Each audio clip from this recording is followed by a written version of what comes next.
Mes amis, souhaitez-vous être formés par la parole de Dieu, mais aussi plein de puissance, que vous connaissiez votre identité en Christ et que vous ne soyez plus ballottés par le diable? J'aimerais vous dire que vous avez besoin d'aller à l'école biblique. Dieu a transformé ma vie à l'âge de 20 ans. Il m'a appelé à tout abandonner pour aller à l'école biblique. Ça a changé ma vie. 6 mois ont transformé ma vie et 6 mois transformeront la tienne. C'est pourquoi je t'invite à t'inscrire à l'école biblique, d'où que tu sois, de la région parisienne, de France ou même d'où que ce soit à l'international. Cette école biblique, elle est pour toi et nous venons de diplômer de nombreuses personnes de France et de partout dans le monde qui ont été transformées. C'est ton tour. Inscris-toi rapidement et ta vie à toi aussi sera transformée.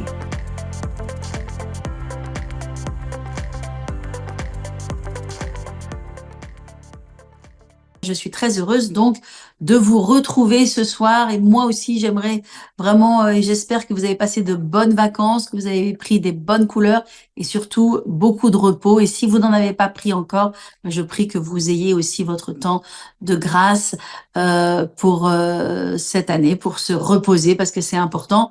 Moi-même, je reviens de vacances, j'ai pris un petit peu de couleur même si je ne m'expose pas au soleil. Mais vous savez, le soleil de la Bretagne est un soleil merveilleux. Même si quand on marche au soleil, il nous illumine, il nous donne un peu un bon teint de fraîcheur et ça fait du bien. En tout cas, je suis très heureuse de vous retrouver à ce webinaire que nous avons maintenant tous les mois. Soyez les bienvenus et ça, c'est vraiment un webinaire important, celui-là, parce que c'est un sujet qui est tellement important, le sujet de la peur, et je suis tellement contente. C'est Dieu a mis vraiment dans mon cœur de parler avec vous et d'adresser ce sujet. Et je crois vraiment que vous allez être aidés dans cette soirée. Donc, je rends grâce à Dieu pour cela. Amen. Donc, comme l'a dit Ursula, n'hésitez pas, mes amis, à nous saluer de quelques régions que ce soit. Ça fait tellement plaisir de savoir que on est ensemble, en fait, et cela des 5 continents, des 4 coins du monde. Voilà, merci à Eric de nous saluer, de Lourdes. J'ai vu passer aussi la Suisse et plein d'endroits différents. Puis on a reçu aussi des questions, plein de questions, et je vais y répondre avec plaisir. Des personnes qui nous écrivent du Togo, de Dakar, de Kinshasa, de plein de différentes régions de France. Gloire à Dieu. Soyez les bienvenus, de Rome aussi. Merci Seigneur. Alléluia. Écoutez, on va prier, mes amis, on va prier. Et je veux aussi vous faire quelques annonces importantes avant d'entrer dans notre sujet. Amen. Alors Seigneur, nous voulons remettre ces moments entre tes mains. Nous voulons te remercier pour ta grâce et nous croyons, Saint-Esprit, que tu es là ce soir pour délivrer ceux qui sont oppressés, opprimés. Ils vont recevoir la vérité de ta parole et Seigneur, ils vont être libérés parce que ta parole déclare que vous serez libres, vous connaîtrez la vérité et vous serez affranchis. Merci Seigneur. Au nom de Jésus, Amen. Amen, amen, amen. Alors, avant de commencer notre sujet, j'aimerais vous partager quelques annonces. On va voir quelques vidéos. Ça dure pas très longtemps, mais c'est vraiment important pour moi de vous parler de 2 choses. À propos de la peur, je viens juste de sortir un nouveau livre de John Ramirez. C'est mon 3e livre de John Ramirez qui s'appelle Détruire la peur. Alors, quand bien même lui, il parle de son histoire, de son témoignage, et c'est pas ce que je vais aborder ce soir. C'est un ancien sataniste qui a servi Satan pendant de longues années dans sa vie et qui connaît ce qu'est la peur parce qu'il a vécu dans le royaume de la peur. Et il est devenu, n'est-ce pas, il a été sauvé, il dit, je suis devenu, j'étais un évangéliste pour le diable, je suis devenu un évangéliste pour Dieu.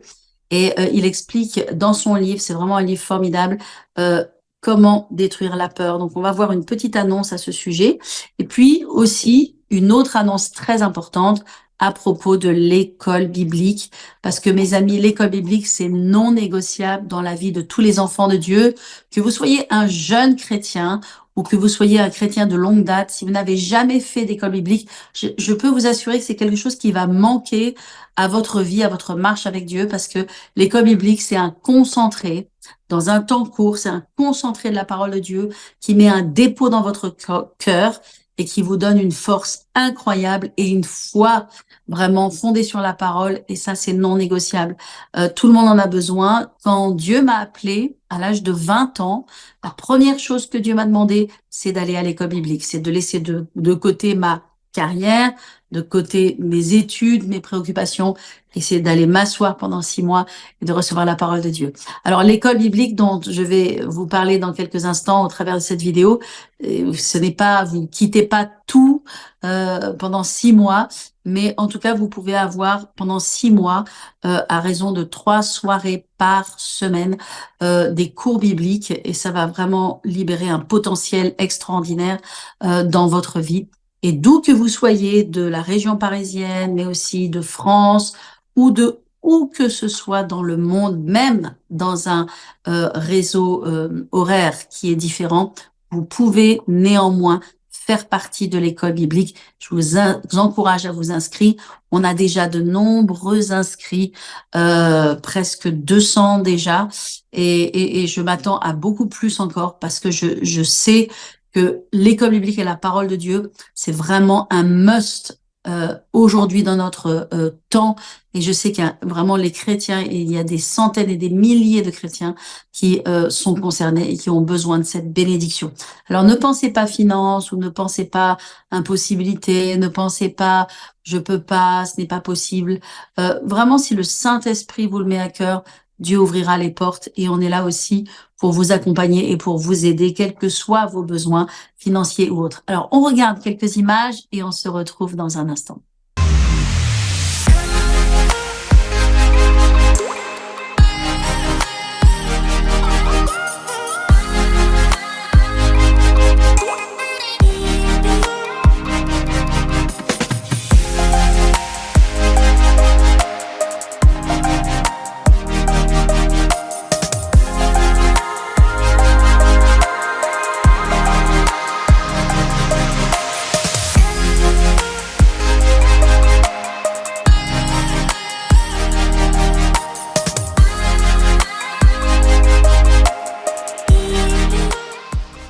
Chers amis, souhaitez-vous être formés par la parole de Dieu, mais aussi plein de puissance, que vous connaissiez votre identité en Christ et que vous ne soyez plus ballottés par le diable? J'aimerais vous dire que vous avez besoin d'aller à l'école biblique. Dieu a transformé ma vie à l'âge de 20 ans. Il m'a appelé à tout abandonner pour aller à l'école biblique. Ça a changé ma vie. 6 mois ont transformé ma vie et 6 mois transformeront la tienne. C'est pourquoi je t'invite à t'inscrire à l'école biblique, d'où que tu sois, de la région parisienne, de France ou même d'où que ce soit à l'international. Cette école biblique, elle est pour toi et nous venons de diplômer de nombreuses personnes de France et de partout dans le monde qui ont été transformées. C'est ton tour, inscris-toi rapidement et ta vie à toi aussi sera transformée.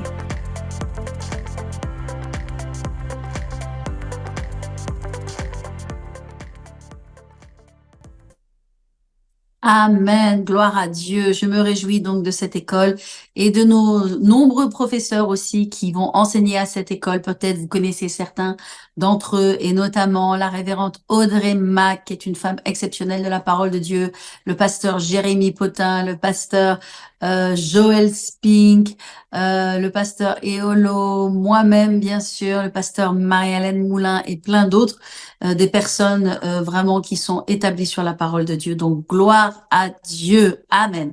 Bon les amis, on a un chant et peut-être on peut juste quelques instants se recueillir auprès de ce chant et donner à Jésus toute la place. Ça va durer 1 minute ou 2 et après on entre directement dans notre sujet.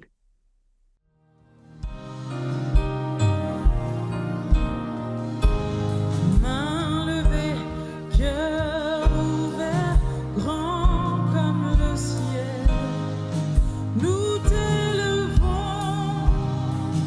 nous t'élevons. Main levée, cœur ouvert, quand nous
d'autres noms disparaissent.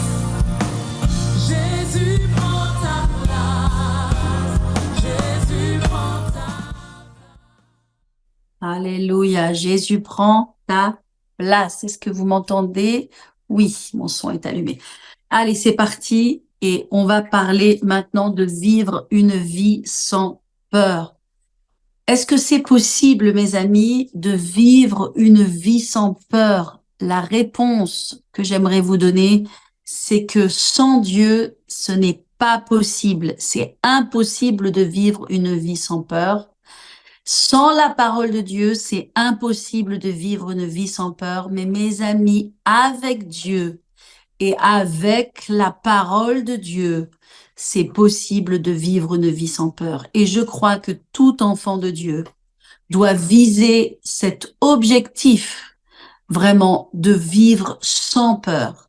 Que lorsque la peur attaque notre vie, parce que la peur nous attaque tous, et il n'y a personne qui est exempt de la peur. Nous sommes des êtres humains et la peur vient nous attaquer chacun d'entre nous. Nous devons avoir pour objectif de dire je veux et je suis appelé à vivre une vie sans peur et nous devons apprendre à savoir comment résister à la peur et comment la faire fuir parce que c'est possible de faire fuir la peur comme on peut faire fuir un voleur. Amen. Alors, mes amis, je crois que c'est possible de vivre une vie sans peur et que si vous vous y attaquez, si vous vous attaquez à la peur et si vous confrontez la peur, eh bien, vous allez justement pouvoir atteindre cet objectif. Alors, qu'est-ce que la peur? Premièrement, mes amis, la peur, c'est un ennemi. C'est pas un ami, c'est un ennemi. C'est l'inverse de la foi. C'est l'inverse du royaume de Dieu. C'est le contraire de qui est Dieu. La peur est clairement une oppression démoniaque. C'est une oppression qui se fait sur notre âme, sur notre pensée, notre âme étant le siège notamment de nos sentiments, de nos émotions, sur notre pensée, une oppression sur notre pensée, et aussi une oppression sur notre corps. Et vous savez, la peur amène des symptômes, peut même amener des symptômes dans notre vie. Notre cœur qui se met à battre beaucoup plus vite, nos jambes qui tremblent, qui flanchent, notre corps qui se met à trembler ou nos mains, la confusion mentale, l'incapacité à manger, avoir des spasmes de l'estomac, des nœuds dans le ventre. Donc, vous voyez combien grave est la peur et combien c'est un ennemi. La peur peut faire perdre le goût de la vie et amener parfois les gens au suicide ou même aux pensées de suicide. La peur, elle décourage, elle fait baisser les bras aux gens, leur enlève leur courage et leur force. Bien sûr, la peur paralyse. Elle paralyse et c'est pour ça que c'est important de parler ce soir de la peur, parce qu'on a besoin de la confronter et de savoir quelles sont les armes que Dieu nous a données. Elle limite nos capacités. Comprenez que la peur, c'est quelque chose qui va amener des limitations dans ta vie et qui va t'empêcher d'atteindre ton potentiel ou même d'accomplir la volonté de Dieu pour ta vie, d'entrer dans ta destinée et de libérer les dons et les talents que Dieu a mis sur toi. Donc, voyez la gravité. La peur peut t'empêcher d'accomplir tes rêves ou les rêves de Dieu, le plan de Dieu pour ta vie. La peur va créer des imaginations. On va créer des images, voir des choses qui n'existent pas. Elle va amener des phobies. Elle peut amener la dépression. Les gens se trouvent dans des états de dépression. Les gens sont esclaves. Ils n'ont plus de liberté. Ils perdent la vie, le sens de la vie. Ils perdent le sommeil. Et oui, la peur vole le sommeil, amène de l'insomnie. Les gens prennent des médicaments et parfois terminent même dans des hôpitaux psychiatriques. Donc, est-ce que tous ces symptômes sont des symptômes naturels? Parce que beaucoup de personnes m'ont posé des questions et m'ont demandé, est-ce que c'est naturel d'avoir peur? Eh bien, la peur, non. Ces symptômes ne sont pas naturels. Ils révèlent la présence d'une personne. Oh, excusez-moi. Non. Ils révèlent la présence d'une personne et cette personne, eh bien, c'est le diable. Et c'est pourquoi j'ai l'habitude de dire, excusez-moi, j'ai un petit chiot avec moi et je vais essayer de l'amener ailleurs. Euh, ah, excusez-moi, vraiment, je suis désolée. Vous souhaitez vous former dans la parole de Dieu? Le Centre de formation biblique Parole de foi vous ouvre ses portes. Notre école biblique internationale est un cursus de 6 mois en 2 axes afin de vous donner des fondements solides dans la parole et dans le caractère. Nos enseignants internationaux et experts dans leur domaine vous partageront des thématiques telles que les dons de l'esprit, la divinité de la parole, la prière, la foi ou encore le caractère, et bien d'autres. Cette formation est pensée afin d'être accessible quel que soit l'endroit où vous vous trouvez, que vous soyez en France ou à l'étranger. Rejoignez nos étudiants du monde entier dans cette formation qui transformera et bouleversera votre vie.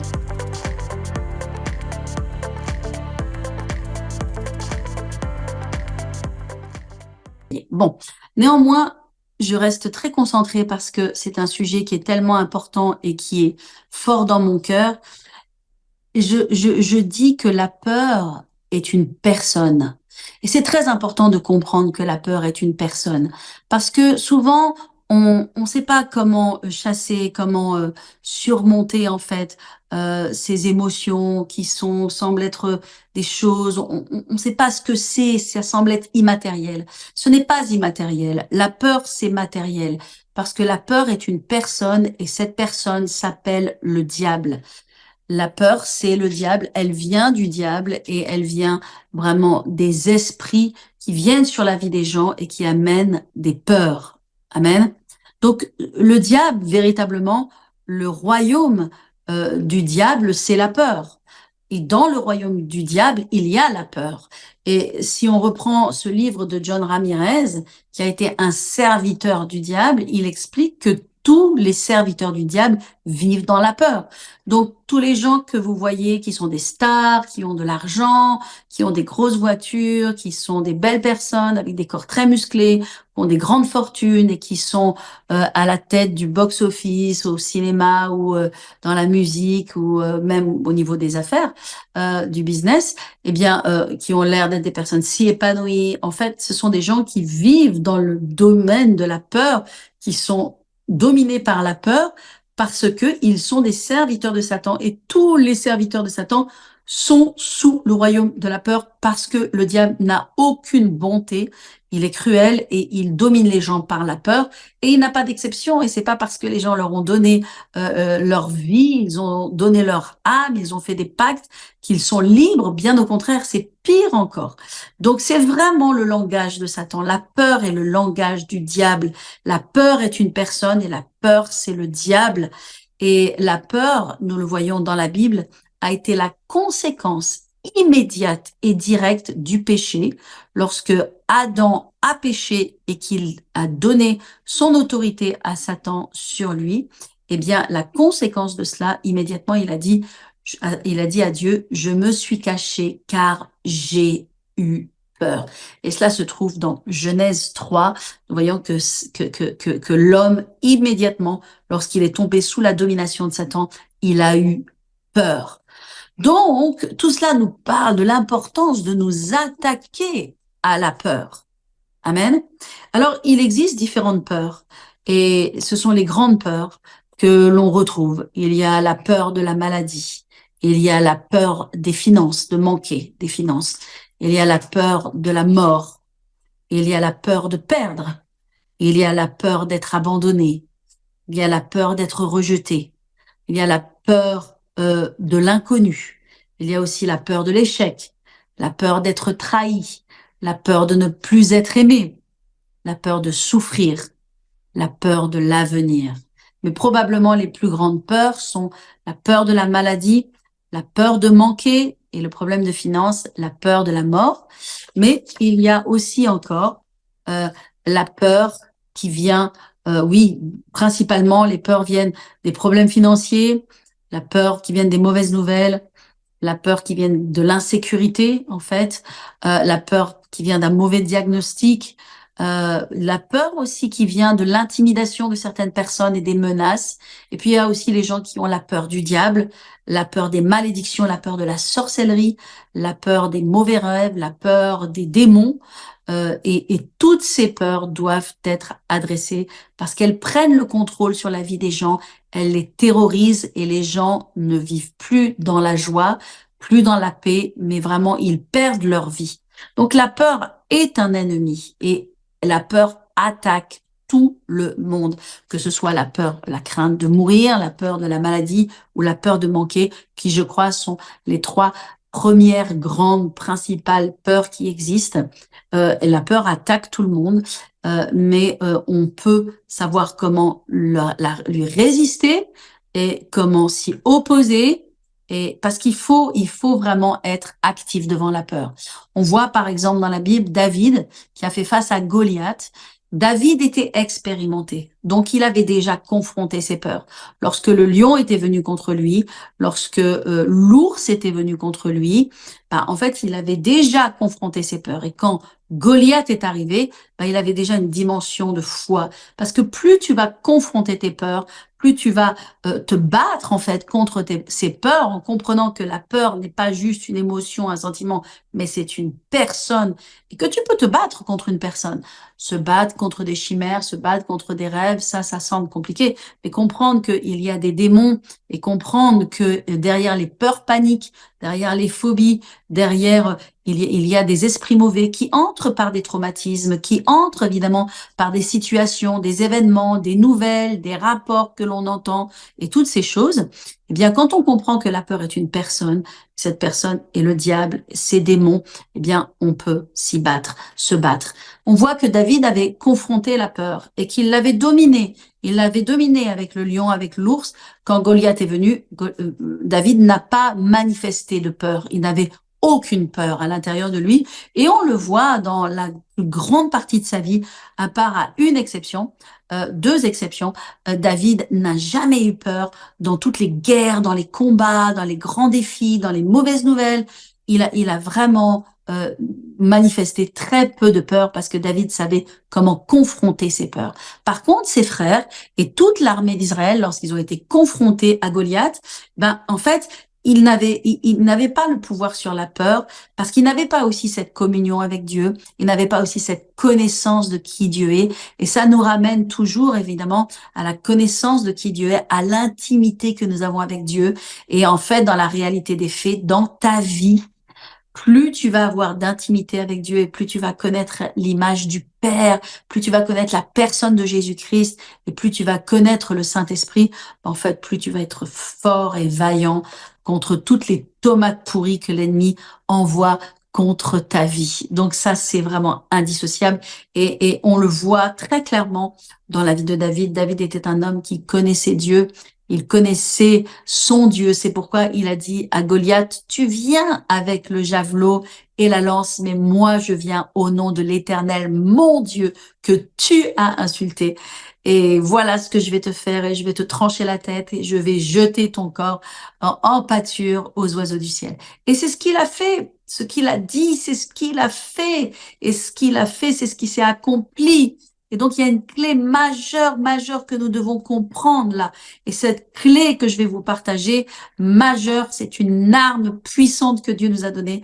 Ben, bien sûr, c'est la parole de Dieu, hein. Donc, il y a l'intimité avec Dieu, la connaissance de qui Dieu est, et puis il y a la parole de Dieu. Alléluia. Alors, mes amis, la différence entre une personne et une personne qui va dominer la peur et une autre personne qui va être vaincue par la peur, eh bien, ça va être sa réaction face à la peur. Ça va être sa façon de réagir. Comment la personne va-t-elle réagir face à cette attaque de peur qui est une attaque démoniaque? Eh bien, une chose est claire, c'est que face à la peur, il ne faut pas être passif. Souvent, bien sûr, la peur amène le repli. La peur amène le choc. Il y a ce premier choc que l'on a. Il y a la nouvelle que l'on reçoit, qui nous assoit, qui nous empêche de parler, qui nous choque. Alors ça, on peut pas le contrôler dans la mesure où c'est quelque chose qui vient contre nous, c'est violent. mais très vite, en fait, il faut réagir et très vite, il faut devenir agressif contre la peur. Donc, la peur, c'est quelque chose sur lequel il faut être agressif. Donc, la différence entre une personne et une autre, c'est soit la personne, elle est combative, soit la personne, elle est inerte. Soit la personne, elle va parler, elle va confesser, elle va déclarer, soit la personne, elle va être muette, silencieuse, soit la personne, elle va être passive, soit la personne, elle va être active. Ça va faire toute la différence. C'est pourquoi, si aujourd'hui tu as été vaincu par la peur, tu as été attaqué, combattu par la peur, mais que tu n'as pas réussi à vaincre, tu peux vaincre aujourd'hui simplement en changeant ton attitude par rapport à la peur et en comprenant que la peur, c'est une personne et une personne, tu as le droit de t'y adresser. C'est pas comme quelque chose qui est en toi. Tu dois comprendre que la peur, elle vient pas de toi. Elle vient pas juste des circonstances. Elle vient d'une personne qui est la peur, qui amène la peur et qui amène un voile sur ta vie, qui te fait comprendre les choses d'une certaine façon, qui amène des images, des pensées. Et cette personne-là, qui est la peur, ben, tu as le droit de la confronter parce que les personnes, c'est pas des chimères, on peut les confronter et la peur doit être confrontée. Donc la seule action, mes amis, qui va vraiment porter du fruit contre la peur, c'est la parole. Alors, vous dites, oui, mais est-ce qu'on ne peut pas prier? Est-ce que on n'est pas plutôt appelé à prier? Bien sûr que l'on est appelé à prier. On prie Dieu au nom de Jésus. Vous dites, oui, mais est-ce qu'on n'est pas appelé à chasser un démon? Le démon de la peur, par exemple. Bah, bien sûr qu'on peut chasser ce démon de la peur et qu'on doit le chasser. Mais j'aimerais vous dire que c'est pas la seule chose que l'on doit faire. Parce que si on chasse le démon de la peur, et que le démon part, il part au nom de Jésus. Et si la maison, ta maison intérieure, elle reste vide, maintenant, on a chassé le démon de la peur, si elle n'est pas remplie par le Saint-Esprit et par la parole, qu'est-ce qui va se passer? Bah, si la maison est vide, elle est accessible. Donc le même esprit de peur qui est parti est le même esprit de peur qui va revenir. Ça veut dire qu'aujourd'hui, tu as peur, tu chasses la peur et tu chasses l'esprit de peur.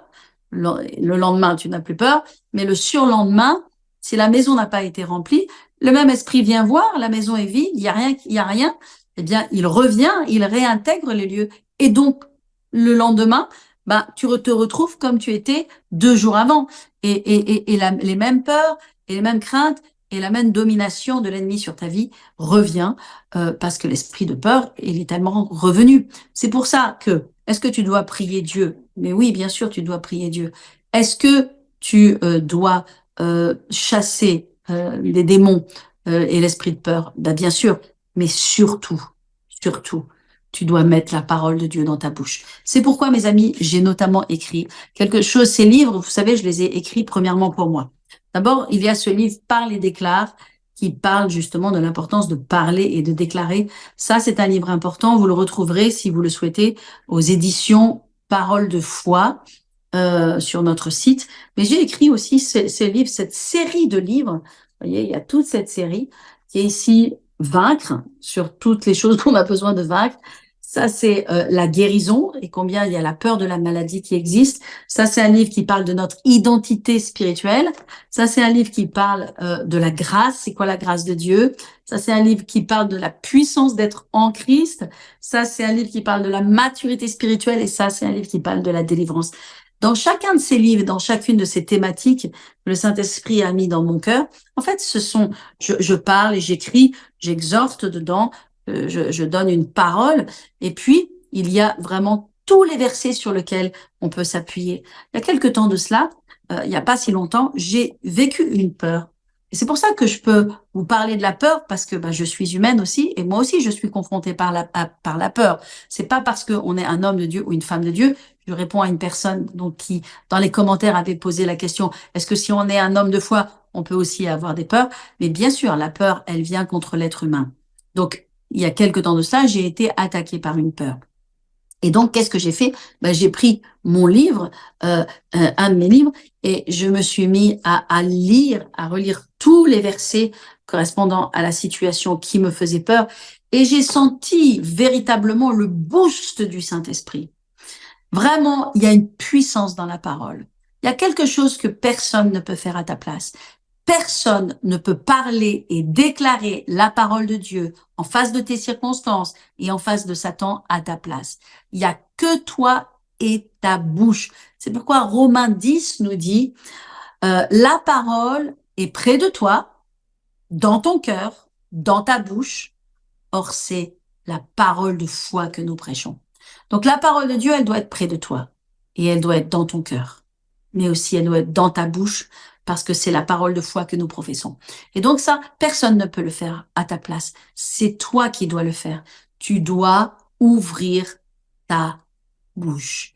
Et vous savez, parfois, quand la peur est là et quand elle nous domine et quand elle nous écrase et qu'on a l'impression qu'elle est assise sur nos épaules ou même sur notre tête, eh bien, on n'est même pas capable de parler à voix haute, mais commencez même à dire, à chuchoter et à commencer à déclarer la parole de Dieu. Vous savez, dans la parole de Dieu, dans la Bible, de la Genèse à l'Apocalypse, il nous est dit à nous qui sommes les enfants de Dieu, n'aie pas peur, ne crains pas, ne t'effraie pas, ne t'épouvante pas. Et c'est ce que Dieu a dit à Josué. Et Josué devait prendre un territoire avec des ennemis terribles. Et qu'est-ce que Dieu lui a dit? Josué 1:8. Que ce livre de la loi ne s'éloigne pas de ta bouche, médite-le jour et nuit, afin que tu agisses fidèlement selon tout ce qui est écrit. Ne t'en détourne ni à droite ni à gauche. C'est ainsi que tu auras du succès, que tu réussiras dans toutes tes entreprises. Quelle était la consigne que Dieu donnait à Josué? Vous voyez combien ce que je vous dis correspond aussi à l'école biblique et l'importance d'être bâti sur la parole de Dieu. Parce qu'un chrétien victorieux et un chrétien qui est vaincu, je vais vous dire la différence entre un chrétien victorieux et un chrétien qui est vaincu, c'est la parole de Dieu. C'est quelle est la connaissance qu'il a dans la parole de Dieu, quelle est la mise en pratique qu'il a de la parole de Dieu, quelle est la confession qu'il va faire de la parole de Dieu, et ça va faire toute la différence. Dieu aime tout le monde de la même façon. Il n'a pas de chouchou, il n'a pas de favori.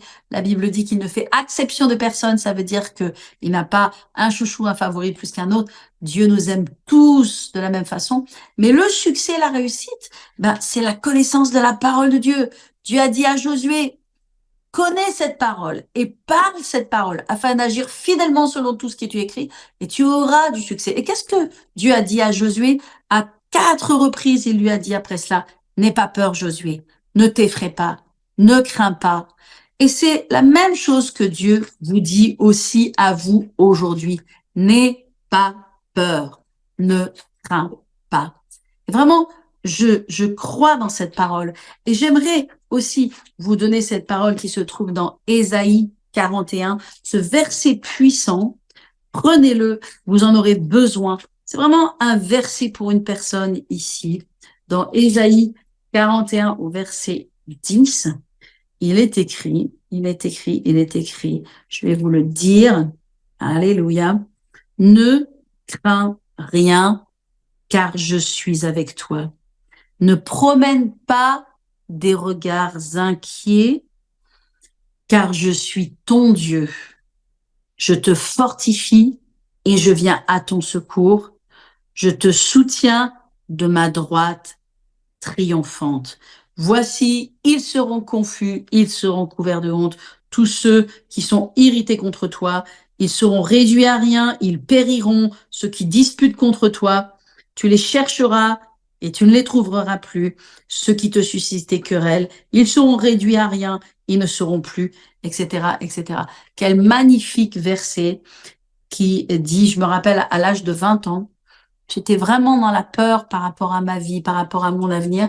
Et c'est cette parole que Dieu m'a donnée dans Ésaïe 41.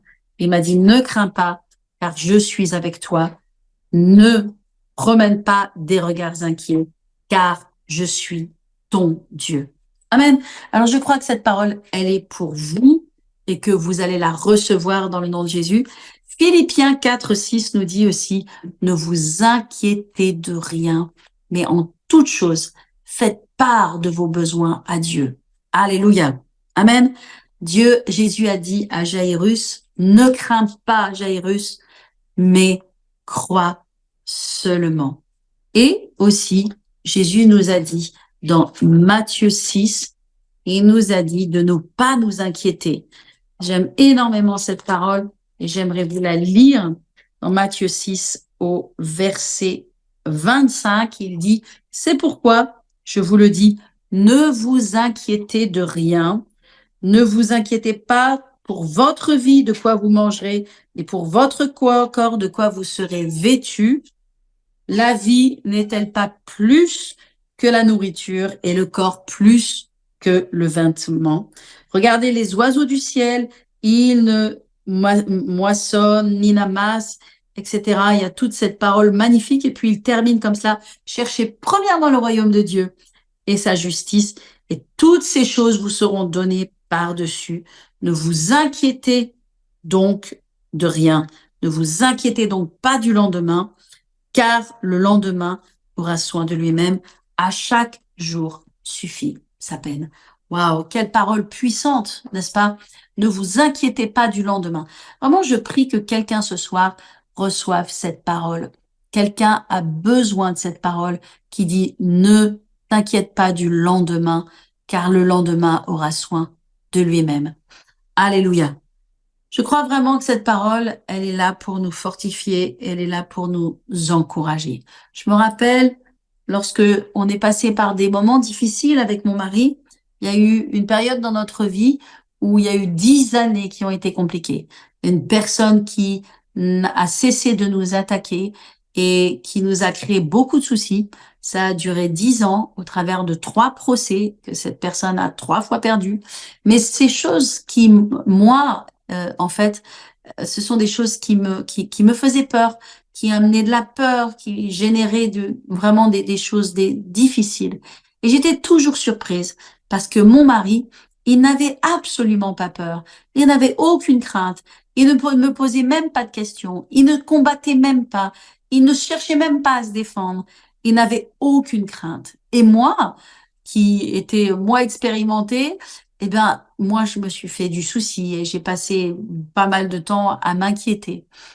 Et quand j'y repense maintenant, bah, en fait, une chose est sûre, c'est que mon mari avait vaincu la peur, il l'avait confrontée, il avait déjà traversé des choses, il avait déjà eu la victoire sur ces choses, et maintenant la peur n'avait plus d'accès dans sa vie. Vous voyez pourquoi il est important de confronter nos peurs. Vous savez, le Seigneur Jésus ne va pas enlever tous les problèmes de notre vie.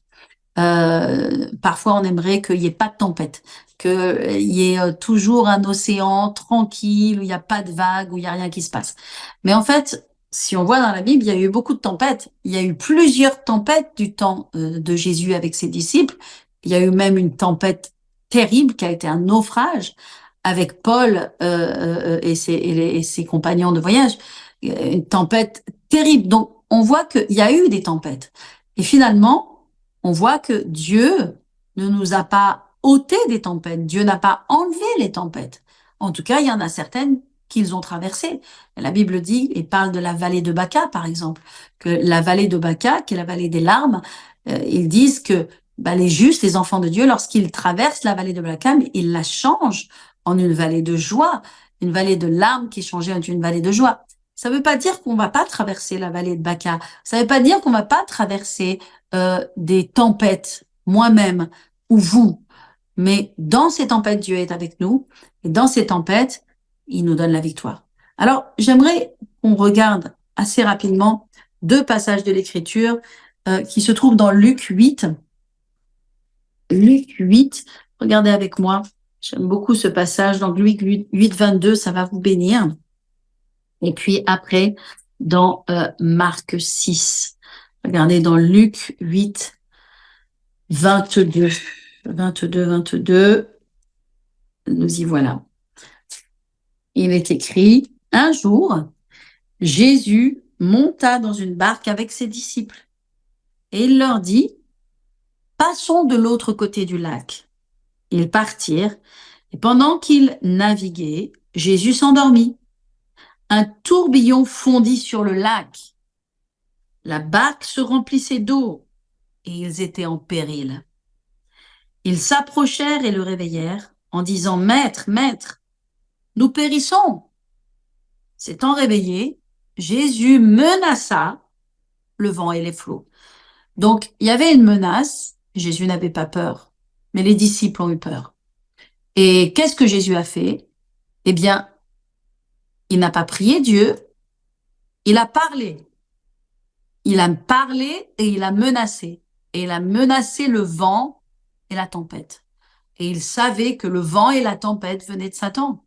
Et il a menacé, il dominait, Jésus dominait sur le vent et la tempête parce qu'il dominait sur Satan. Et donc il a parlé au vent et à la tempête. Et Jésus n'a jamais eu peur. Mais sauf que vous devez comprendre que être des disciples de Christ, être des chrétiens d'abord, c'est être des petits Christ, c'est être semblable à Christ. Donc tout ce que Jésus a fait, nous avons le droit de le faire. Tout ce que Jésus a fait, nous devons reproduire. Tout ce que Jésus est, nous avons besoin de devenir. Tout ce que Jésus a fait, nous avons besoin de faire aussi. Donc Jésus, il a menacé, il s'est levé, il a menacé le vent et la tempête. À combien plus forte raison, vous aussi, moi aussi, nous devons menacer les circonstances. Ça veut dire nous devons leur parler. De la même façon que Jésus a parlé aux figuiers, de la même façon que Jésus nous a dit de parler à la montagne. Nous devons parler. Alléluia. Et c'est ce que David a fait à Goliath. Il a parlé. Donc la peur, c'est un ennemi. Sauf que la peur, il faut lui parler. Et de la même façon que si un voleur entrait dans votre maison, vous n'allez pas lui laisser vous voler votre télévision. Vous n'allez pas lui laisser prendre les clés de la voiture et partir avec. Vous n'allez pas laisser le voleur. Si un voleur vient, vous allez l'empêcher de prendre et de voler. Eh bien, de la même façon, si la peur qui est un voleur vient, vous devez le menacer et vous ne pouvez pas le laisser faire. Vous ne pouvez pas laisser la peur vous écraser, vous détruire, voler votre vie, voler votre appel, voler votre avenir, voler votre joie. Quel est le prix de la joie? Quel est le prix de la paix? Ce sont des valeurs inestimables. Or, nous avons la joie et la paix en Jésus-Christ. Cette joie et cette paix nous a été donnée par Dieu. Ne laissons pas le voleur nous voler notre joie et notre paix. Moi, je veux vivre tous les jours de ma vie dans la joie et dans la paix. Et pourtant, parfois, la peur vient dans ma vie. Et c'est pourquoi il y a ce titre de ce webinaire qui s'appelle « Vivre une vie sans peur ». Vous savez, quand la peur vient, eh bien, je pense justement à ce titre et j'aimerais écrire un livre à ce sujet, Vivre une vie sans peur, parce que je veux vivre une vie sans peur. Est-ce que je vis une vie sans peur à 100%? Ben non, pas encore. Je le souhaite. Mais quand la peur vient, eh ben, je veux menacer la peur. Je veux parler à la peur. Je veux, et c'est ce que je dois faire. Vous savez, parler la parole de Dieu, c'est une arme. Je parlais aujourd'hui à une personne qui me partageait quelque chose de très précieux à propos de sa vie. Cette personne, dans son enfance, enfin dans sa jeunesse, a été abusée. Et la personne qui était son abuseur était son père. Cette personne n'était pas sauvée. En tant que jeune fille, jeune femme, elle n'était pas sauvée, elle ne connaissait pas Jésus. Et ce père qui l'a souvent agressée. Et c'est vraiment une chose terrible. Et il est arrivé que cette personne a été sauvée. Elle a rencontré Jésus, elle a une conversion, elle a été sauvée. Et très rapidement, on lui a enseigné sur les armes de Dieu, et notamment sur le sang de Jésus.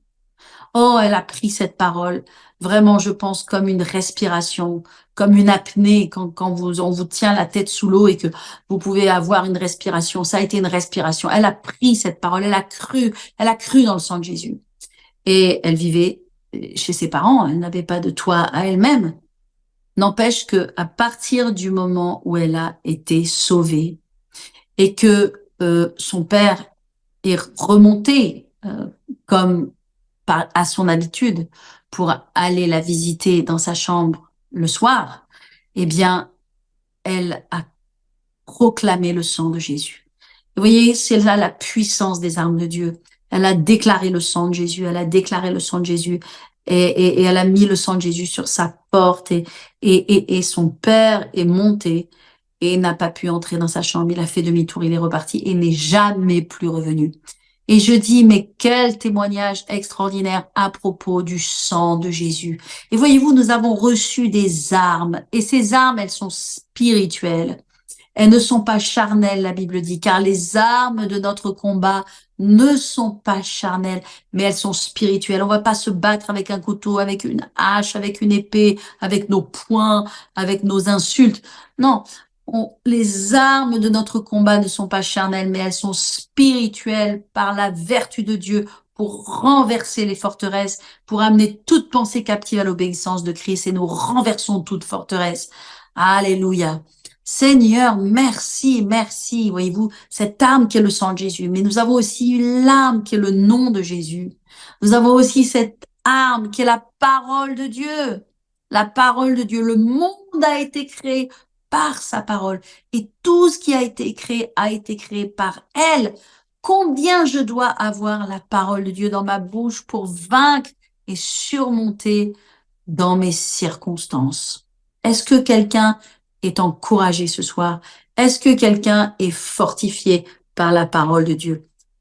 Les armes sont tellement réelles et tangibles que je vais vous dire, les médecins, par rapport à la peur, la dépression qui en découle, vous diront de prendre des anxiolytiques, vous diront de prendre des somnifères. Mais je vais vous dire une chose, ça, ce sont les médicaments du monde, mais il y a les médicaments de Dieu. Ça, ce sont les armes du monde, mais il y a les armes de Dieu. Quand vous commencez à dire la parole de Dieu avec autorité, quand vous commencez à parler, peut-être au départ, vous pouvez peut-être même pas beaucoup parler, mais vous pouvez commencer à chuchoter. Puis après, ce chuchotement va devenir une parole. Puis après, cette parole va devenir une parole d'autorité, une parole d'assurance. En tout cas, quand vous commencez à parler la parole, je peux vous assurer que le Satan déteste la parole et qu'il reconnaît la parole de Dieu et que Jésus a vaincu Satan et ses œuvres et ses tentations par la parole. Il s'est retiré. 3 fois Jésus a parlé. À la 3e fois, Satan était parti. Et il y a quelque chose qui se passe lorsque vous commencez à déclarer je n'aurai pas peur. L'Éternel, mon Dieu, me dit, n'aie pas peur, ne crains pas, ne t'effraie pas. Alors je te déclare, Satan, je n'ai pas peur, je ne crains pas, je ne suis pas effrayé, je ne crois pas dans ce rapport démoniaque, je ne crois pas dans ce diagnostic. Je déclare à la peur de fuir parce que Jésus a payé le prix. Il a vaincu à la croix toutes les principautés, les ténèbres, les esprits démoniaques de ce monde ont été vaincus à la croix. Il les a dépouillés, il a dépouillé toutes les autorités, les dominations. Vous commencez à parler la parole de Dieu à propos de la maladie, plutôt à propos de la guérison, à propos de la prospérité, à propos de l'abondance, à propos de votre avenir, à propos de vos enfants, à propos de la société, du monde dans lequel on est. Nous avons des promesses même dans cette société qui est complètement pervertie et dans lesquelles les gens ont peur de l'avenir. Et dans vos questions, vous m'avez parlé de la crainte de l'avenir, dans tous vos commentaires. Ben, quand vous commencez à parler, à déclarer la parole de Dieu, je peux vous assurer, immédiatement, vous voyez, l'atmosphère change. Il y a quelque chose qui se passe dans l'atmosphère. C'est comme s'il y a des démons qui sont là, et maintenant, paf, il y a des anges qui viennent. Paf, il y a l'Esprit de Dieu qui vient. Et là, l'Esprit de Dieu confronte les démons, et les démons partent. Et vous dites, waouh, l'atmosphère a changé. Waouh, la peur m'a quitté. Et mes amis, ça, on a besoin de le faire. On peut pas juste penser, on peut pas juste méditer. Si la Bible nous dit de parler, c'est qu'on doit parler. Dieu a lui-même parlé et nous devons parler. Et la parole change les circonstances et change l'atmosphère. Maintenant, j'aimerais que vous regardiez avec moi. Ce sera possiblement le dernier passage que l'on va voir. Et puis après, ah oui, j'ai quelque chose à vous dire sur les proverbes. Regardez dans Marc 6, rapidement. Donc, Matthieu, Marc, Luc, Jean. Donc, dans Marc 6, au verset 45. Et il est écrit, ok, j'aime bien ça. Est-ce que vous y êtes? Il est écrit aussitôt, il obligea ses disciples à monter dans la barque. Donc on est encore dans une situation de barque, n'est-ce pas? Et à passer avant lui de l'autre côté, vers Bethsaïda. Donc c'est pas la même histoire, là c'est Bethsaïda. Pendant que lui-même renverrait la foule Et quand il l'eut renvoyé, il s'en alla sur la montagne pour prier. Je pense que volontairement, Jésus a laissé les disciples tout seuls parce qu'il voulait savoir comment ils allaient se débrouiller. Jésus n'est jamais surpris par les circonstances. Il sait ce qui va se passer. Il leur dit on va passer de l'autre côté. Il sait qu'ils vont passer de l'autre côté. Mais il sait aussi qu'il va y avoir un orage, une tempête. Mais je crois que Dieu les laisse dans cette tempête et que Dieu nous laisse parfois. Il ne nous laisse jamais, attention, mais que il paraît peut-être un peu silencieux ou on a l'impression qu'il n'est pas là, mais il est là. Mais il nous observe pour savoir comment est-ce que l'on va gérer la tempête. Vous savez, on reçoit tellement de prédications, on reçoit la parole de Dieu, on connaît tellement de choses. Mais comment est-ce qu'on va le mettre en pratique? Est-ce qu'on va le mettre en pratique? Donc là, il laisse les disciples, il les envoie et je pense qu'il l'a fait volontairement. Le soir étant venu, la barque était au milieu de la mer et Jésus était seul à terre. Il vit qu'ils avaient beaucoup de peine à ramer car le vent était contraire. Et vers la quatrième veille de la nuit, il alla vers eux, marchant sur la mer, et il voulait les dépasser. Quand ils le virent marcher sur la mer, ils crurent que c'était un fantôme et ils poussèrent des cris car ils le voyaient tous et ils étaient troublés. Aussitôt Jésus leur parla et leur dit, rassurez-vous, c'est moi, n'ayez pas peur. Puis il monta avec eux dans la barque et le vent cessa. Et on voit que ils étaient là, ils se battaient et ils avaient peur. Il y avait la peur qui était là. Et même quand Jésus est venu, ils l'ont pris pour un fantôme parce que c'est ça ce que fait la peur. Elle te fait même divaguer, elle te crée des images, elle te donne des rêves, elle te donne des choses et tu crois tellement dans ces choses. Il y a tellement de rêves qu'on a eus et qui ont été soit des rêves plus ou moins naturels ou des rêves inspirés par le diable sur lesquels on a eu une foi incroyable que ces rêves mots élevés allaient s'accomplir. Et donc ces rêves nous font même délirer et parce qu'ils sont empreints de peur. Mais le royaume de Dieu n'est pas la peur. Le royaume de Dieu, c'est la foi. Le royaume de Dieu, c'est dans l'avenir et dans le futur et même dans le présent. Dieu est là, tout va bien aller. Nous pouvons nous appuyer sur lui. Nous pouvons nous reposer sur les ailes de l'aigle. Il est celui qui nous porte et on a besoin d'apprendre à être porté au travers des circonstances. Amen. Donc, j'aime ces passages parce qu'ils nous parlent de tempête, mais Jésus est là dans la tempête et il nous dit, rassure-toi, n'aie pas peur, ne crains pas, c'est moi, je suis là et le vent cesse. Alléluia. Et c'est ce qui va se passer pour ta vie. Amen. Pour terminer cette petite exhortation, j'aimerais vous dire quelque chose à propos des proverbes.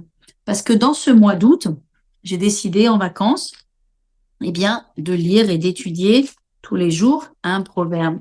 Et si vous voulez, je me suis amusée à faire quelque chose. Et je vais vous expliquer. Je me suis amusée à me dire, tiens, qu'est-ce qui est le plus important dans les proverbes? On sait que les proverbes, c'est la sagesse. Ok, je me suis dit, combien de fois est-ce que la parole de Dieu nous parle de la sagesse dans les proverbes? Dans les proverbes, il nous est parlé 92 fois de la sagesse. Waouh, c'est bien. Mais il nous est parlé aussi de la réprimande et de la correction, 27 fois. Il nous est parlé aussi du péché, notamment de l'adultère 2 fois, de la convoitise 4 fois. Il nous est parlé des querelles, c'est vraiment un manque de sagesse les querelles, 29 fois, la colère 20 fois.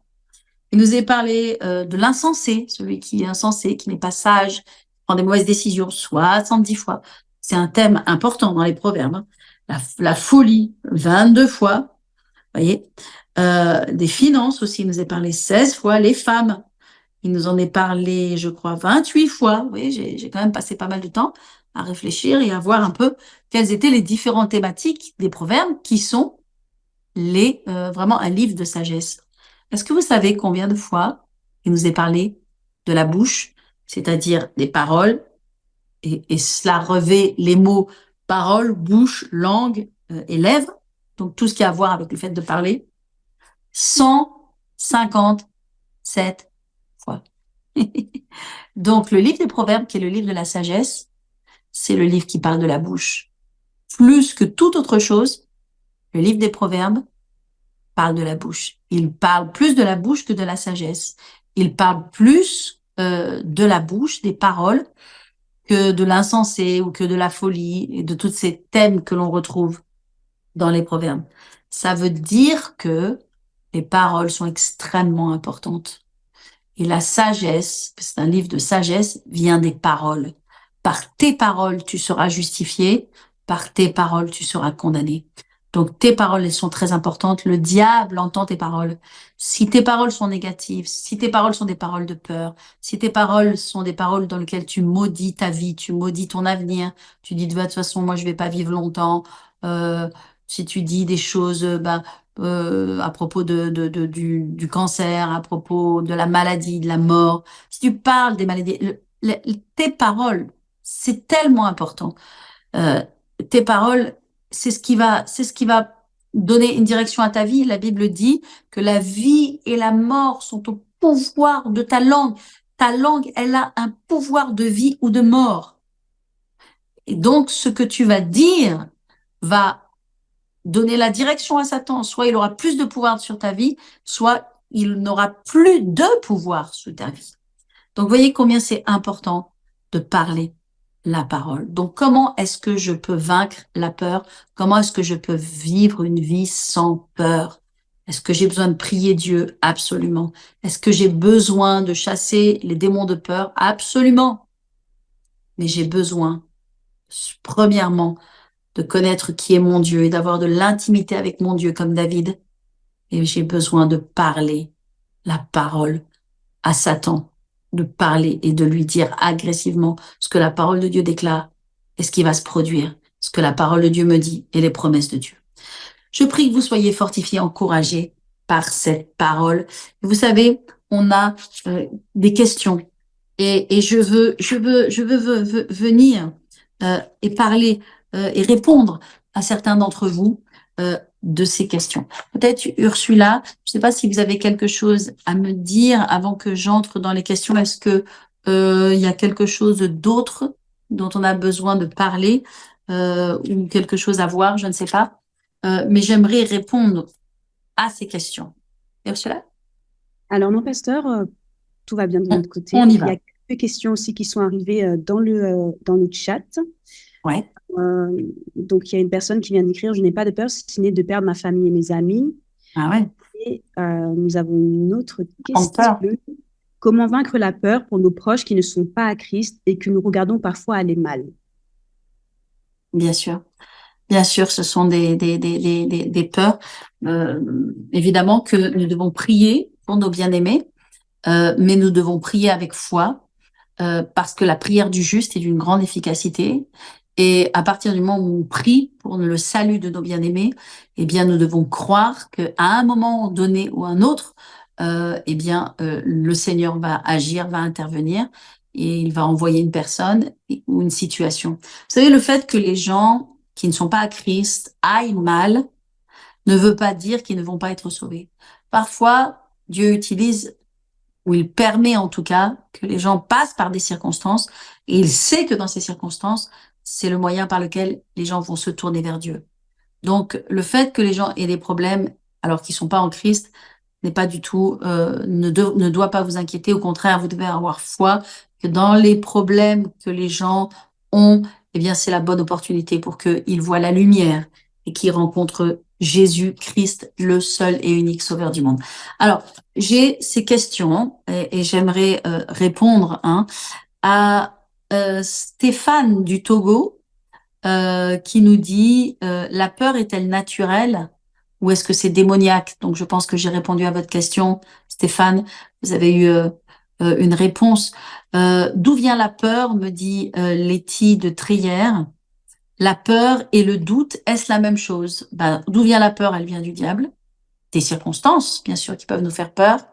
Mais les circonstances, aussi mauvaises soient-elles, ne sont pas obligées d'amener une peur, et notamment des peurs qu'on ne peut pas contrôler, qui nous dominent.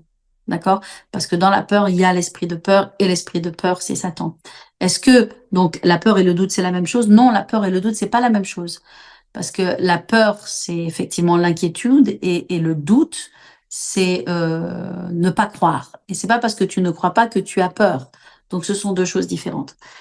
J'aimerais savoir, nous dit Naomi de Dakar, si la peur peut être souvent engendrée par Dieu pour nous éloigner d'un mauvais chemin.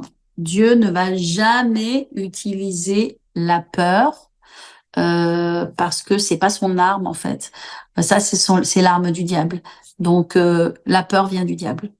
La peur d'ailleurs et la crainte de Dieu sont deux choses différentes puisque la crainte de Dieu, c'est le respect envers Dieu, le fait d'honorer Dieu, de respecter qui il est. Mais dans la crainte, il n'y a pas la peur. La crainte de Dieu ne veut pas dire la peur. Et il y a ce verset dans la Bible qui nous dit, l'amour parfait bannit la crainte. Donc, si nous devons avoir un amour parfait envers Dieu, il n'y a pas de peur ni de crainte, parce que dans le royaume de Dieu, il n'y a pas de peur. Dieu ne peut pas donner ce qu'il n'a pas. Dieu ne peut pas donner la maladie, puisqu'il n'a pas la maladie. Il est mort à la croix pour détruire la maladie. Dieu ne peut pas donner la peur, parce que il est mort à la croix pour vaincre toutes nos peurs, toutes nos angoisses.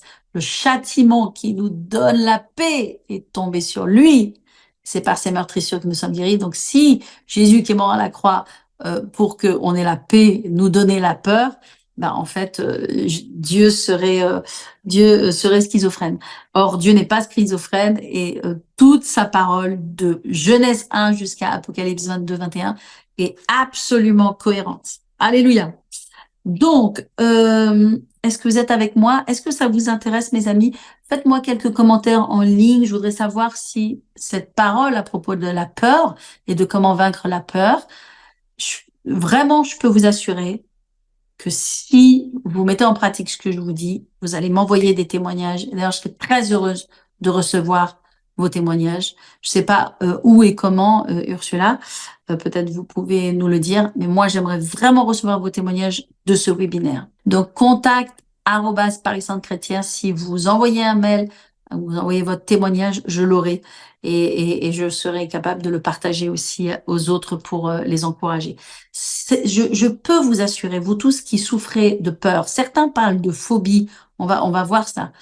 Quelle que soit la peur, si vous mettez en pratique ce que je vous dis et que vous parlez la parole de Dieu sur vos circonstances à voix haute, vous déclarez ce que la parole de Dieu dit, eh bien vous allez voir vraiment du changement et vous allez voir la peur partir et vous allez avoir de l'assurance dans vos épreuves. Parce que c'est pas parce que il n'y a pas d'épreuves. Il y a des épreuves. On passe par des épreuves, mais l'aiguillon de la peur va être ôté. Et on est tous d'accord que on peut passer par des épreuves. Mais ce qui est terrible dans l'épreuve, c'est l'aiguillon de la peur. C'est-à-dire le tourment qu'amène la peur. C'est terrible. Le fait de ne pas dormir, de ne pas pouvoir manger, de se lever la nuit, d'être tourmenté dans nos pensées, de se ronger les ongles, tous ces symptômes physiques que l'on peut avoir. Ça nous atteint physiquement, la peur. Mais si vous confessez la parole, vous allez dormir bien sur vos deux oreilles parce que vous allez déclarer Dieu est au contrôle, il est assis sur son trône, il a sa situation entre ses mains. Il m'a dit ne vous inquiétez pas, je ne m'inquiète pas, je m'appuie sur Dieu. C'est pas simplement une seule fois qu'il faut le dire, c'est tous les jours qu'il faut le dire. Comme on prend un médicament, comme on prend une vitamine, tous les jours, tous les jours, tous les jours. Et vous verrez que vraiment ça va mettre un pare-feu, ça va être un imperméable, un parapluie, un paratonnerre contre la peur. Amen. Alors, qu'est-ce qu'on peut dire? Christian de Carquefou qui nous dit « Les peurs sont-elles issues dès notre naissance ?» Non, non, non. Les peurs ne nous viennent pas depuis notre naissance, à part d'avoir eu des traumatismes particuliers, mais les peurs, elles sont acquises. On les acquiert au travers de circonstances, au travers de paroles que l'on entend, que l'on accepte, au travers aussi des gens, des influences que l'on a, qui nous environnent. Donc, ce sont des peurs qui peuvent être attachées, qui viennent sur notre vie et sur lesquelles on a besoin de s'en détacher. Et à nouveau, il n'y a que la parole de Dieu qui peut nous libérer. Ok, quelqu'un qui me dit Jonathan de la RDC qui nous dit la peur caractérise ma vie sur tous les plans. Que faire? Ben, je vous ai donné la clé. Et pareil pour Nicole de Gerpine qui nous dit comment vaincre ces peurs qui imprègnent notre chair. qui imprègne notre chair. Terrible, hein, cette peur qui imprègne notre chair. Ça affecte notre corps. C'est vraiment, la peur est un ennemi. Je déteste la peur. Je veux vivre une vie sans peur.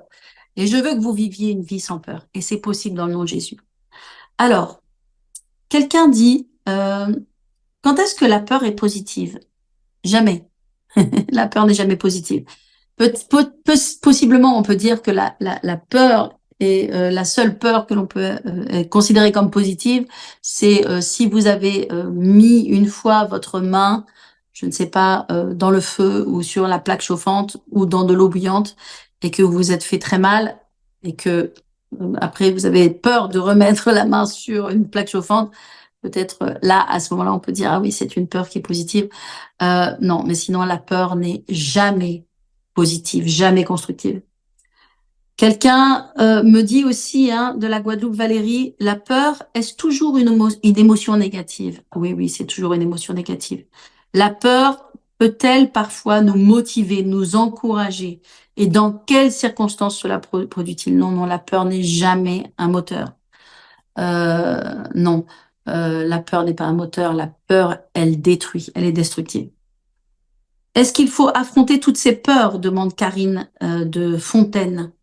Est-ce que la peur peut être considérée comme un moteur de réussite? Vous voyez, des personnes qui vont penser que la peur peut être un moteur. Non, la peur n'est pas un moteur. Non, non, non, non. C'est une arme de l'ennemi pour nous détruire. La peur abaisse. Le challenge nous défie. C'est bien d'être défié.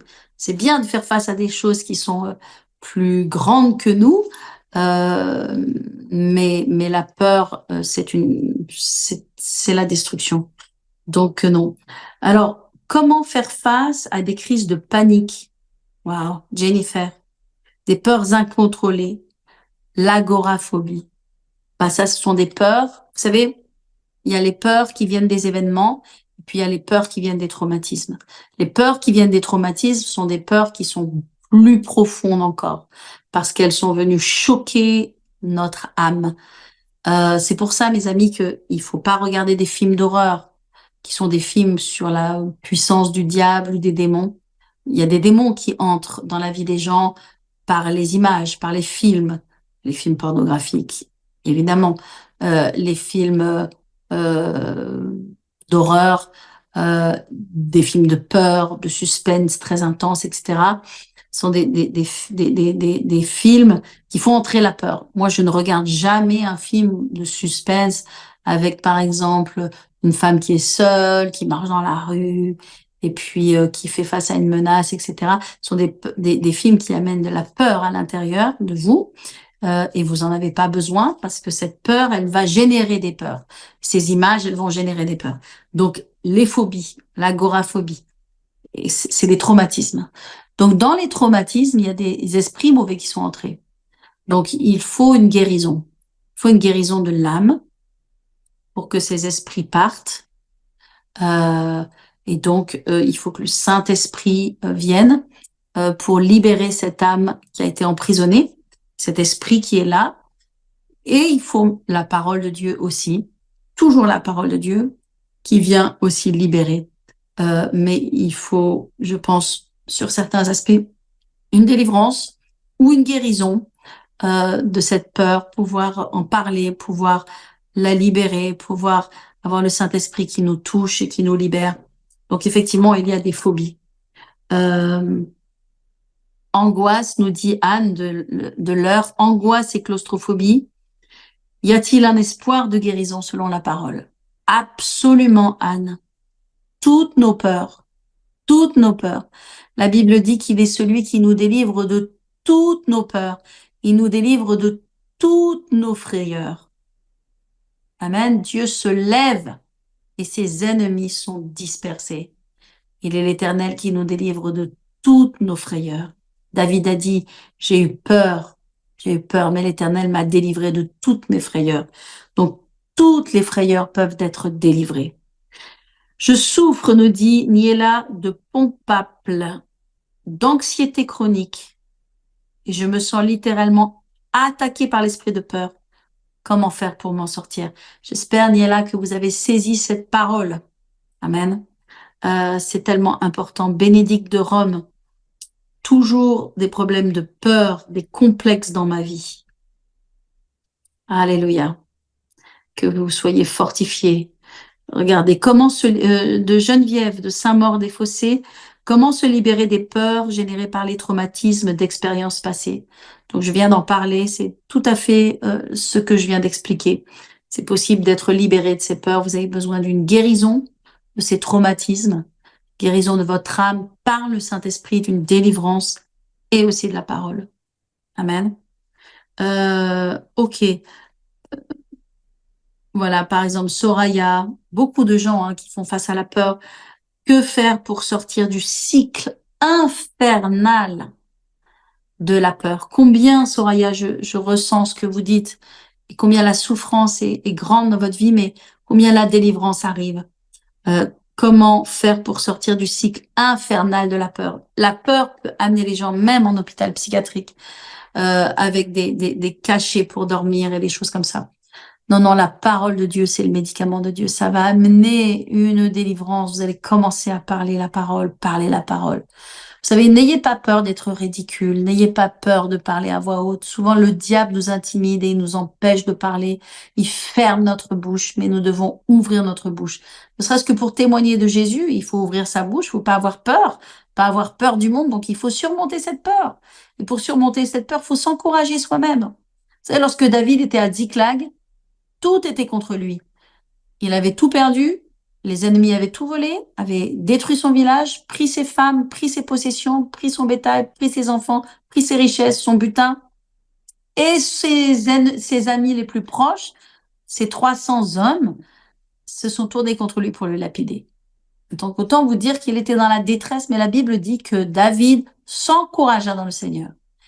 Et ça, il n'y a personne d'autre qui peut le faire à ta place. Tu dois t'encourager dans le Seigneur et par sa force toute puissante. Donc, David, il s'est encouragé dans le Seigneur et tu dois aussi t'encourager dans le Seigneur. Tu dois t'encourager et parler. Qu'est-ce qu'il a fait pour s'encourager dans le Seigneur? Il s'est rappelé des promesses de Dieu. Il s'est rappelé de toutes les fois où Dieu l'avait sauvé de la destruction et de la mort. Il s'est rappelé des promesses. Il a parlé. Il a dit, Seigneur, ta bonté, ta fidélité m'a toujours accompagné. Là encore, tu vas être avec moi.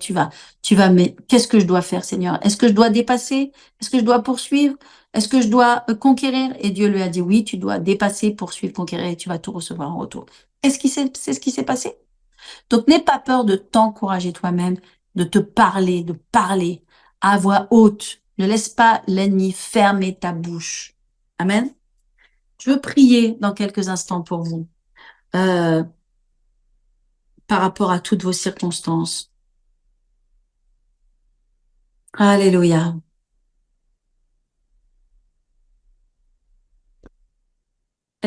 Oui.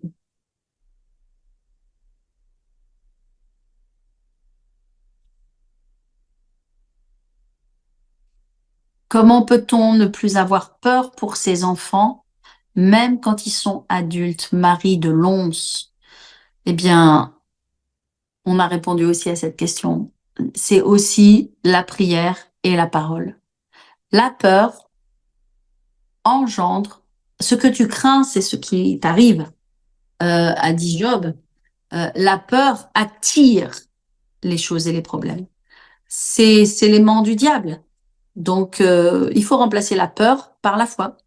Donc, à propos de vos enfants, vous devez dire ce que dit la parole. Vous devez dire que mes enfants ont un avenir glorieux. La main de Dieu est sur eux. Le salut va venir dans leur vie. Ils auront le meilleur de Dieu pour leur vie. L'éternel de Dieu les conduit. L'éternel mon Dieu les conduit. Ils sont bénis. Ils seront à la tête, jamais à la queue. Vous déclarez toutes ces choses et vous verrez que vous n'aurez pas peur. Peut-être que finalement, la peur vient du manque de confession, du manque de parole. Parce que le manque de parole donne la place à Satan. Mais lorsqu'il y a la parole prend toute la place et Satan ne peut plus entrer. Dans un vase, vous pouvez pas mettre au-dessus de ce vase. Si tu remplis ce vase de la parole, le diable ne peut pas entrer. Si ce vase il est rempli de ce que le diable dit, la parole ne peut pas entrer. Donc, ce que tu vas remplir c'est ce qui va être. Amen. Si tu remplis de la parole, l'ennemi n'aura plus de place. Alors, il y a tellement de questions. Il y en a plus d'une centaine, donc je n'ai pas le temps ce soir d'entrer dans tous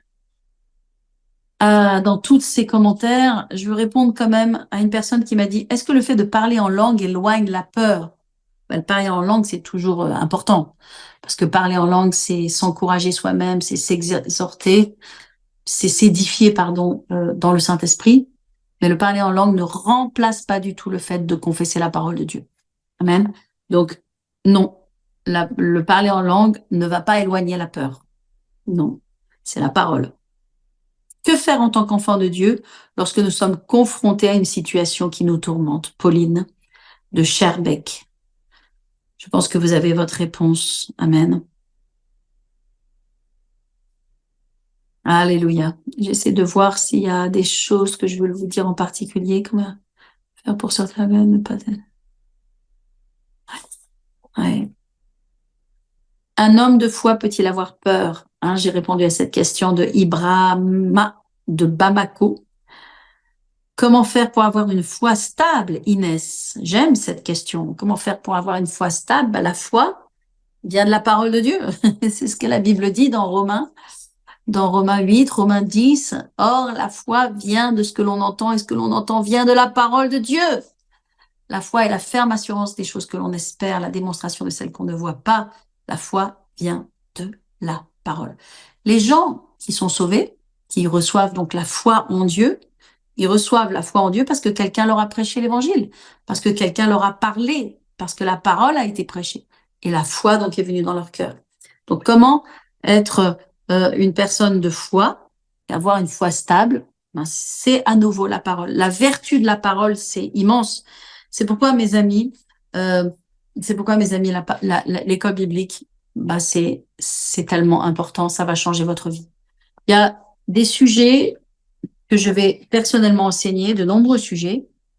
Ce qui va être enseigné dans cette école, eh bien, l'œuvre de la croix, ça va vous bouleverser. La rédemption, extraordinaire. Notre identité en Christ, la justification, le sang de Christ, l'alliance de sang, la guérison, la divinité de la parole, ça c'est moi qui vais l'enseigner. La mémorisation, comment mémoriser la parole, la puissance de la foi, la confession, la prière, briser les malédictions générationnelles, la prospérité et la bénédiction selon Dieu, le Saint-Esprit, son caractère, sa personne, ses attributs, comment être conduit par le Saint-Esprit, l'autorité spirituelle en Christ. Ça, c'est un des messages qui a été le plus apprécié, qui a duré, je crois, 7 heures dans l'école biblique, un des plus appréciés, mais aussi l'appel dans le ministère, la séparation pour le ministère d'aide, l'église militante,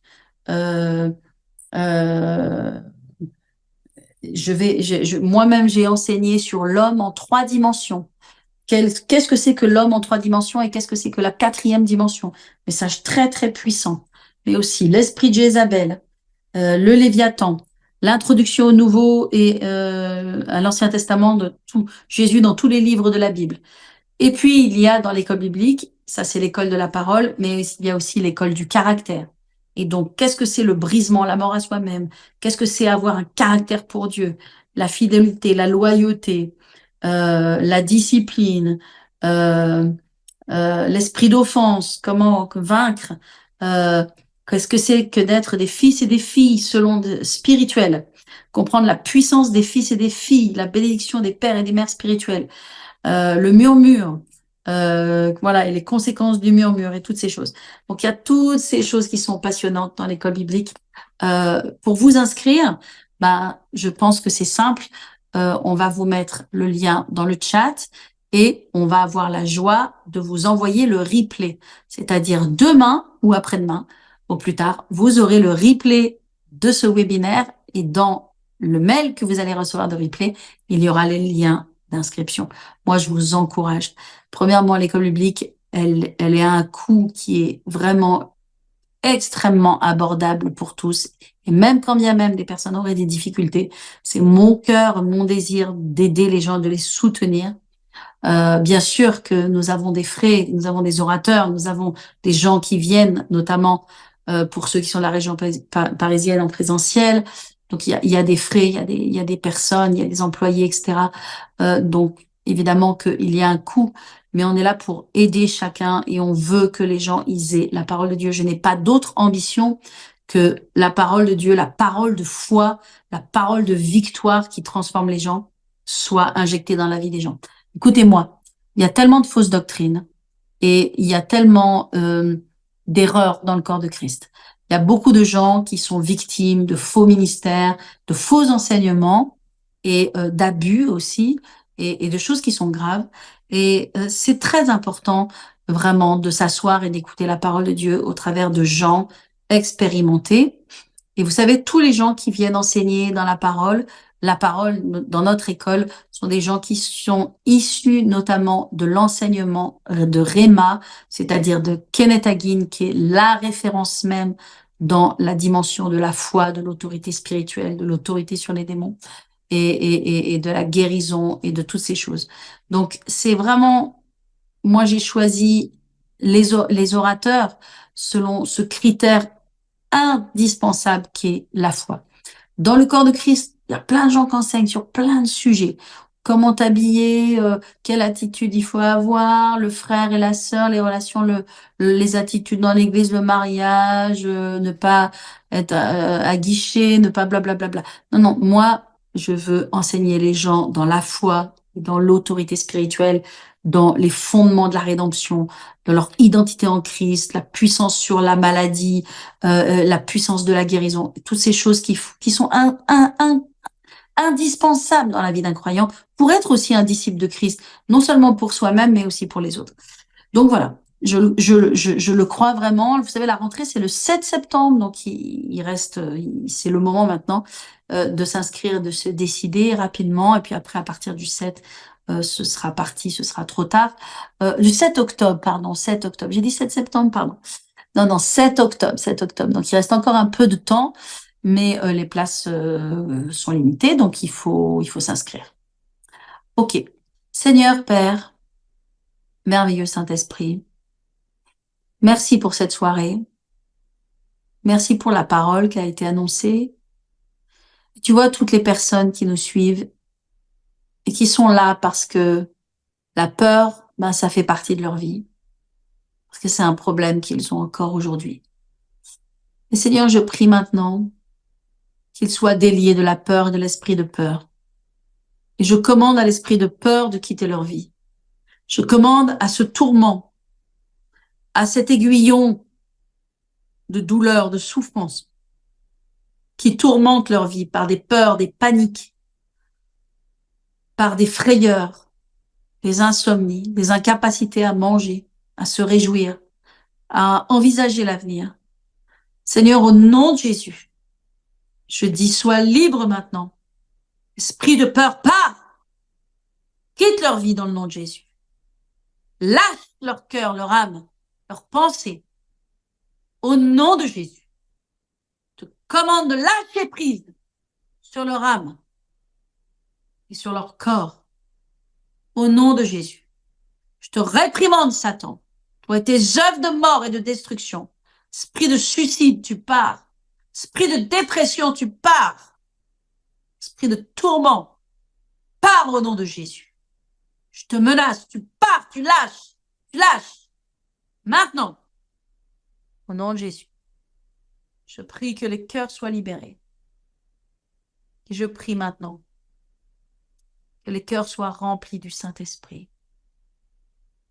Remplis de ta présence, Seigneur. Que la paix de Dieu, qui surpasse toute intelligence, garde leur cœur et leurs pensées en Jésus-Christ. Je déclare que ton cœur est en paix maintenant, que tes pensées sont en paix, que tu envisages l'avenir, que tu vois positivement la situation, que par l'Esprit de Dieu, tu changes l'angle de regard, l'angle de vision. Tu ne vois plus les choses de la même façon, tu les vois dans un autre angle, un angle positif, un angle de foi, Que tu sois capable de te dire, cette circonstance ne va pas me détruire, mais elle va m'amener dans ma destinée. Dieu ne va pas m'abandonner, mais Dieu va révéler sa bonté. Le diable ne va pas me détruire dans cette circonstance, mais je vais avoir un témoignage. Alléluia.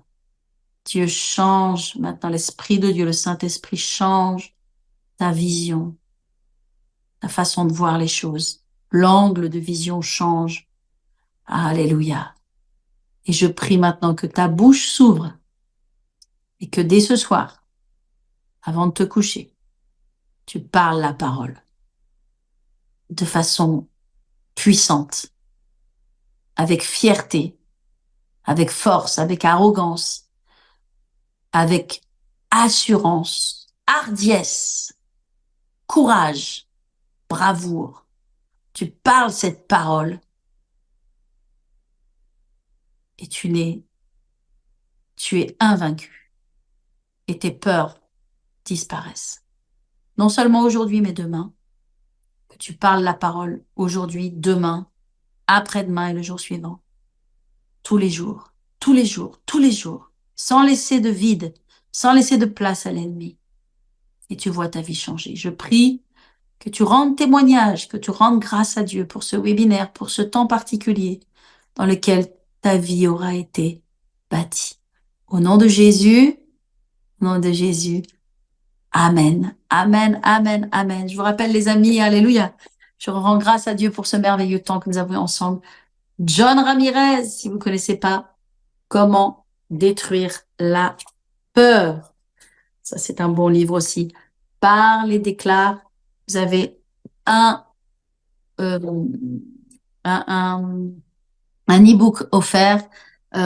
Profitez de tout et soyez bénis. J'étais heureuse d'être avec vous.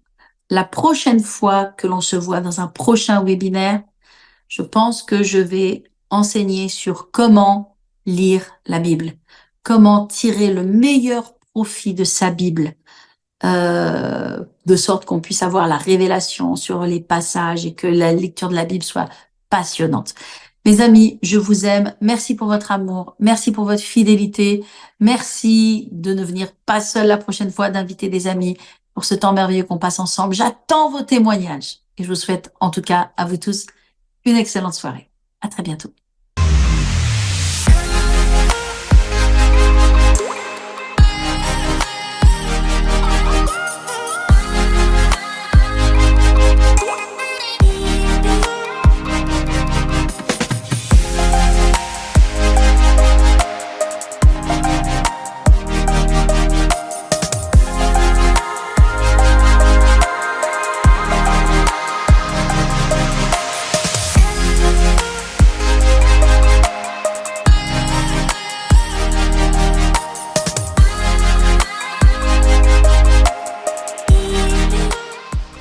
Chers amis, souhaitez-vous être formés par la parole de Dieu, mais aussi plein de puissance, que vous connaissiez votre identité en Christ et que vous ne soyez plus ballottés par le diable?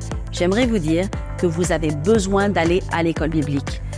Dieu a transformé ma vie à l'âge de 20 ans. Il m'a appelé à tout abandonner pour aller à l'école biblique. Ça a changé ma vie. 6 mois ont transformé ma vie et 6 mois transformeront la tienne. C'est pourquoi je t'invite à t'inscrire à l'école biblique, d'où que tu sois, de la région parisienne, de France ou même d'où que ce soit à l'international. Cette école biblique, elle est pour toi et nous venons de diplômer de nombreuses personnes de France et de partout dans le monde qui ont été transformées. C'est ton tour, inscris-toi rapidement et ta vie à toi aussi sera transformée.